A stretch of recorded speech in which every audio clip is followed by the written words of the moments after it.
let's be generous, 2 to 3%. US, average annual growth. China, average annual growth, 6 to 9%. End of conversation. That's why China went from being one of the poorest countries in the world to being the competitor of the United States, one of the richest. You know what it's like?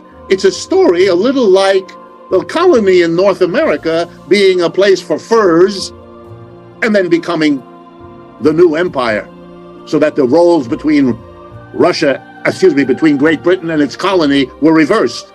Now Britain is our colony, as any honest appraisal of the relationship between these two countries would immediately acknowledge. In Britain, one of the most common jokes you can hear is that when the United States tells Britain to jump, the response of Britain is, how high? It's a question. China has overtaken the United States in dozens of fields, particularly the highest tech ones. Young people around you are using TikTok. That's Chinese as a social media.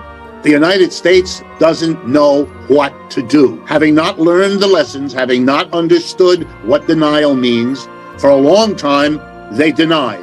Because to see the rise of China is to take a step in the direction that might make you confront what's happening to you. And that's a taboo. Finally, the United States figures it out.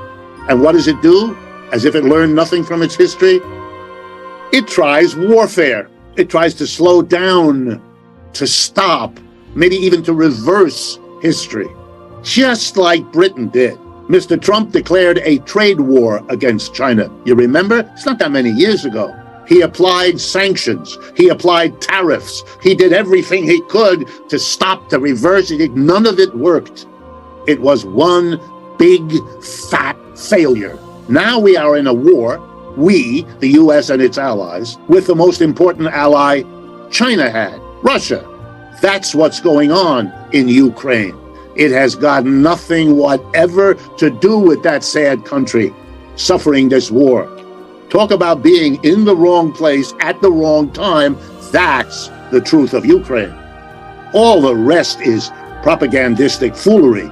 This is about weakening the ally of China, which Russia is. When the war started, Mr. Biden predicted the Russians couldn't last a few weeks. With this armada of countries and weapons and wealth, and you name it. He referred to what they were doing as the mother of all sanctions, which it was.